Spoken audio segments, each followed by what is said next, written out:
Bonjour, chers amis, en cette matinée de percée où nous croyons que Dieu a une parole pour nous, une parole dite à propos, une parole de vie, une parole de foi, une parole de transformation. Ce matin, le thème n'est rien d'autre que élargis-moi, Seigneur, élargis-moi, Seigneur. Pour ce, nous lisons deux textes. Premièrement, 1 Chronique 4, 9 à 10. La Bible dit ceci.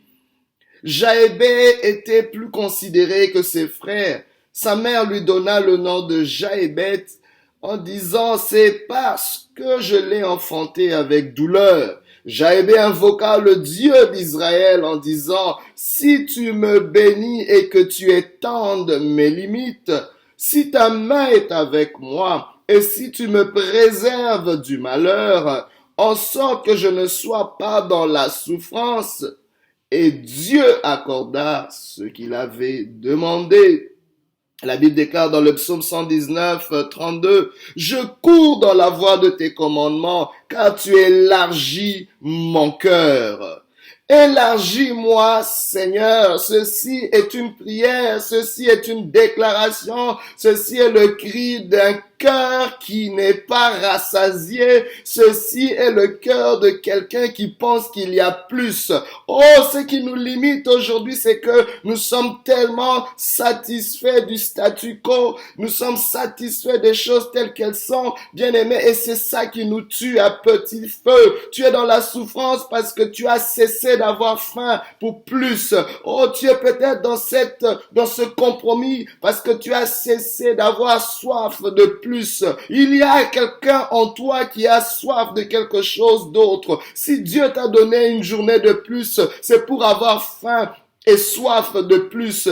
Oh, je prie que ta prière ce matin soit élargis-moi, Seigneur. Je le dis pourquoi? Parce que même quand je considère le monde naturel, je considère l'espèce animale. Chaque animal sur la terre a besoin d'un espace pour déployer son potentiel. Dépendamment de la taille de l'animal, certains animaux auront besoin d'un territoire d'une certaine dimension et d'autres animaux, à cause de leur grandeur et à cause de leur potentiel, auront besoin d'un territoire beaucoup plus large. Je parle par exemple des lions qui ont des hectares et des hectares de territoire. Pourquoi? Parce que ça leur prend cela pour chasser, ça leur prend cela pour survivre, ça leur prend cela pour se multiplier, pour s'épanouir. Oh, chaque être humain aussi a besoin d'un espace. On parle de l'espace vital, d'autres vont parler de leur bulle, d'autres vont parler de leur zone. Oh, mais laisse-moi te dire, il y a plus que ça. Dieu t'a envoyé dans ce monde avec un espace. Oh my God, tant aussi longtemps que cet espace n'est pas rencontré, tu te sentiras à l'étroit. Tu te sens à l'étroit peut-être dans ta mentalité. Tu te sens peut-être à l'étroit par rapport à ton potentiel, par rapport à tes relations ou tes émotions, parce que il manque de l'espace. Oh, si on te donnait plus d'espace, tu verrais une nouvelle version de toi. Tu serais surpris des choses que tu peux faire. Tu serais surpris de ce que tu peux encore donner. Tu penses peut-être que tu es fatigué, mais si tu as simplement besoin de plus d'espace, my God, avec plus d'espace, tu pourras encore courir. Tu pourras encore affronter de nouveaux défis. Oh, que ceci soit ta prière, comme cela a été pour cet homme Jaébet, dans ce texte, nous parle dans 1 Chronique 4. D'emblée, j'aimerais vous dire pourquoi c'est une prière. Parce que, laissez-moi vous dire que la sœur jumelle de la souffrance, c'est la prière.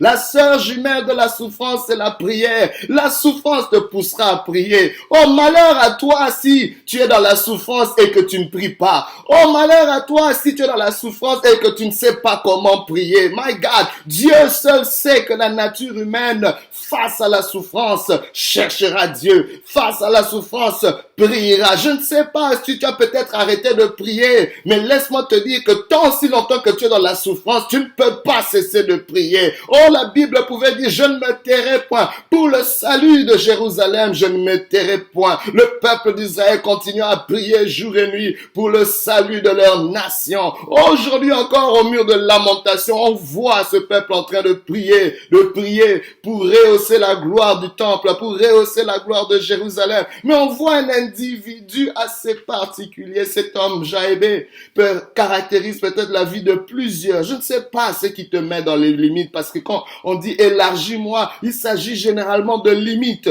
de restrictions. Un territoire sera toujours limité par des bordures, par des frontières. Mais laisse-moi te dire, quand les limites que tu as ne correspondent pas à l'espace que tu devrais avoir, cela devient un problème. C'est ainsi qu'on va voir des gens chercher plus d'espace, parce que les limites dans lesquelles tu es ne te permettent pas, ne sont pas adéquats, ne sont pas suffisants pour ton plein potentiel, ton plein déploiement. Je sais pas à quoi Dieu t'a appelé, mais laisse-moi te dire, tu es mal à l'aise, c'est parce que tu as besoin de plus d'espace.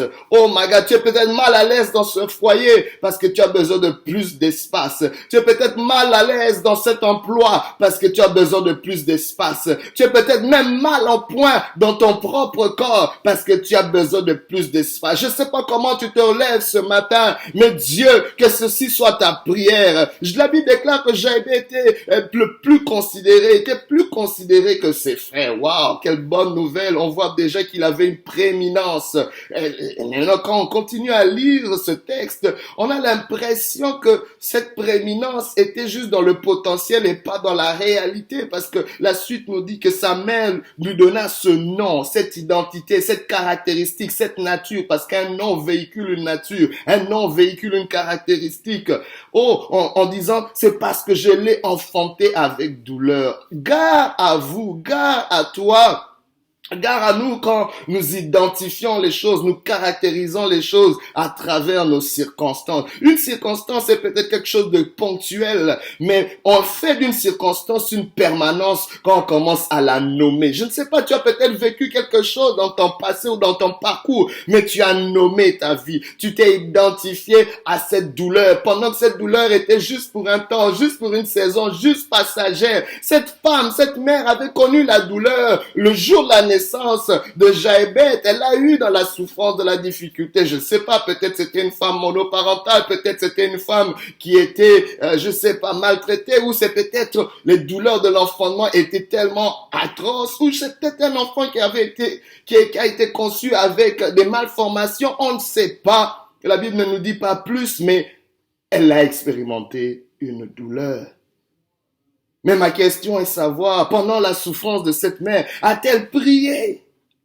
A-t-elle prié pour demander, Seigneur, quel est le but de cette souffrance? A-t-elle prié pour comprendre quelle est la mission de cet enfant? A-t-elle prié pour savoir, Seigneur, comment pourrais-je alléger ma souffrance? Mais elle s'est juste limitée à nommer cet enfant, à faire de cette souffrance ponctuelle une permanence dans la vie d'un enfant. Je prie maintenant dans le nom de Jésus que soit brisée toute identification ou toute stigmatisation qui a été pérennisée, qui a été établie de façon permanente dans ta vie parce que tu l'as identifié ou parce que quelqu'un avant toi t'a identifié tel quel. Dans le nom de Jésus, toi qui as peut-être identifié ton mariage comme étant perdu à cause de ce que tu as vécu il y a quelques années, je brise ce stigma, cette image, cette perception dans ta vie. Toi, peut-être que tu as identifié ta vie professionnelle comme un échec parce que tu es allé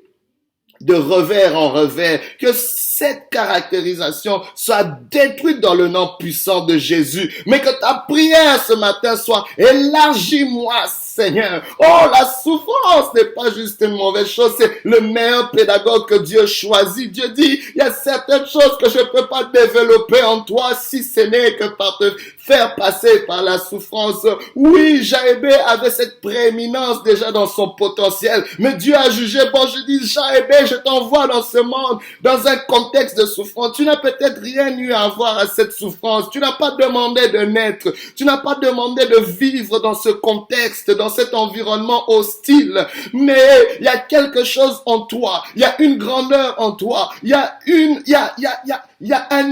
noblesse en toi qui prend ces ingrédients pour se déployer. My God, parce que Laissez-moi vous dire, le héros en toi continuera à sommeiller s'il n'y a pas de défis, s'il n'y a pas de douleur. Oh, la plupart des héros que nous célébrons aujourd'hui, oh, ne célébrons pas seulement leur gloire. Allez consulter l'histoire de leur vie. Allez consulter leur background. Vous verrez que c'est parsemé de souffrances.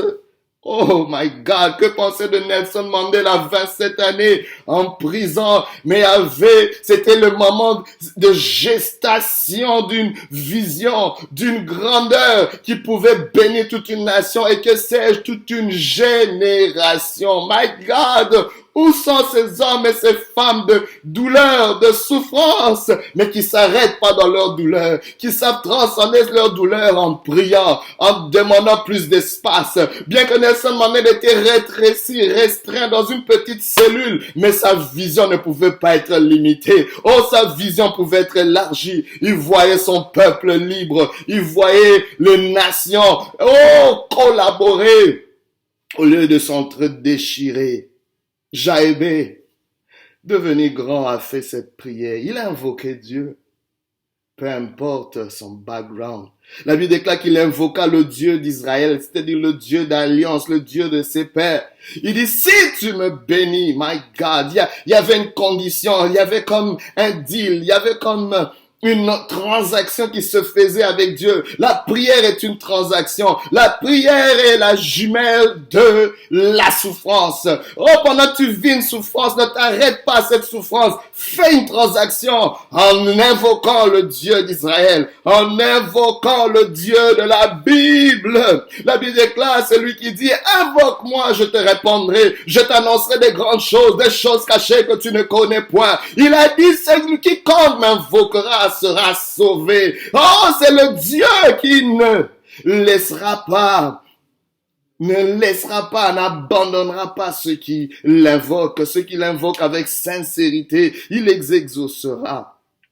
Il dit, si tu me bénis, si tu étends mes limites, si ta main est avec moi et si tu me préserves du malheur en sorte que je ne sois pas dans la souffrance. Et Dieu accorda ce qu'il avait demandé. Le Dieu qui exauce les prières, parce que la Bible déclare, si nous demandons quelque chose selon sa volonté, il nous écoute. Et s'il nous écoute, quel que soit ce que nous demandons, nous l'avons déjà. Mais il y a quelque chose qui m'intrigue ici. Vous savez, il y a plusieurs niveaux d'élargissement de territoire.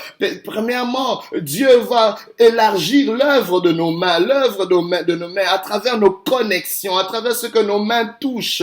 Dieu veut élargir ce qu'il y a dans tes mains, mais parfois ce qu'il y a dans tes mains n'est pas un élargissement suffisant. Dieu va t'amener à un autre niveau d'élargissement où il va élargir ta corbeille, élargir tes structures, élargir ta productivité. My God, mais Dieu ne s'arrête pas là, il y a un autre niveau où Dieu veut élargir tes greniers, c'est-à-dire élargir ton impact, te donner la capacité de toucher des vies qui vont toucher d'autres vies. My God, pour avoir un effet dominé, pour laisser des traces, parce que tu es venu dans ce monde pour laisser des traces. Ta vie peut avoir commencé par la souffrance et par la douleur, mais je te prie de faire cette prière. Élargis-moi, Seigneur. Élargis-moi, Seigneur, est une prière qui va confondre tes ennemis. Quand la Bible déclare, le psalmiste pouvait dire, Seigneur, tu élargis mes pas, tu élargis mes pas, tu élargis mes pas. Oh, qui te donne l'espace, qui te donne une longueur d'avance sur tes ennemis, qui te donne une accélération même dans ton orientation, dans ta direction. Je prie que cela soit ton cas maintenant.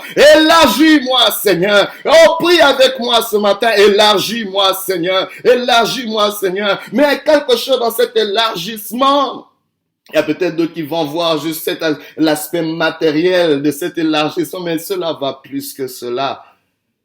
Le deuxième texte qu'on a lu dans Psaume nous dit, je cours dans la voie de tes commandements car tu élargis mon cœur. Il y a quelque chose que Dieu veut qu'il soit élargi, c'est ton cœur. La taille de ton cœur va déterminer la taille de ta destinée. Tu es peut-être à l'étroit parce que ton cœur est à l'étroit. Ton cœur est comme un entonnoir qui doit recevoir la grandeur et la gloire de Dieu. Il y a peut-être un héros, une héroïne qui sommeille en toi, mais à cause du rétrécissement de ton cœur, cela ne peut pas se déployer. Même même quand on met tous les ingrédients qu'il faut. Je prie que ce matin, si tu dois élargir quelque chose, si Dieu doit élargir quelque chose, que cela soit ton cœur. Garde ton cœur plus que toute autre chose, car c'est de là que viennent les sources de la vie, les trésors de la vie. Je prie que ton cœur soit élargi. Élargi pour être plus reconnaissant. Élargi pour être plus réceptif à la pensée de Dieu, au commandement de Dieu. Élargi pour recevoir davantage les caractères de Dieu, les stratégies de Dieu. Ouvre ton cœur, ouvre ton esprit. Si tu entends la voix du Seigneur ce matin, n'endurcis pas ton cœur. Il y a quelqu'un qui a besoin d'être élargi dans son cœur, d'être élargi dans ta pensée. Oh, tu as peut-être besoin d'élargir ta capacité à pardonner. Oh my God, ton élargissement va passer par là. Il y a quelqu'un qui a peut-être besoin d'élargir sa générosité. My God, ouvre ta main et Dieu ouvrira sa main sur toi. Ouvre ta main pour les autres et Dieu ouvrira sa main sur toi. Cette prière d'élargissement demande un acte de foi de ta part. C'est-à-dire que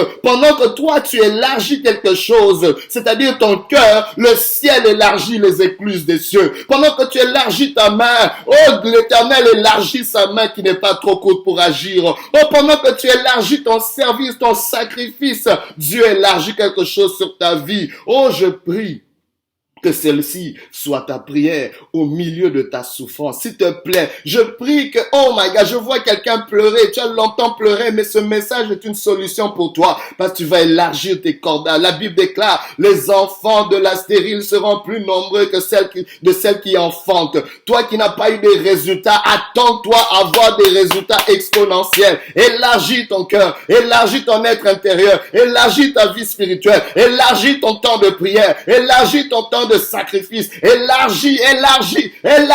On ne prie pas seulement Seigneur, élargis-moi. Tu dis Seigneur, par la foi, je m'élargis. Que Dieu te mette au large ce matin, car Jésus-Christ est mort à la croix pour amener un élargissement dans ta vie. Regardez le signe de la croix. Jésus avait les mains étendues. C'était un élargissement pour accueillir plusieurs. Oh, toi qui es au loin, aujourd'hui, si tu entends sa voix, rapproche-toi de lui, car il y a un élargissement où il y a de la place pour toi. Il a de la place pour toi dans le royaume de Dieu. Viens au Seigneur, reviens à lui, car ses bras sont élargis pour te recevoir. Que Dieu te bénisse et qu'il te fasse du bien dans sa présence. Alléluia.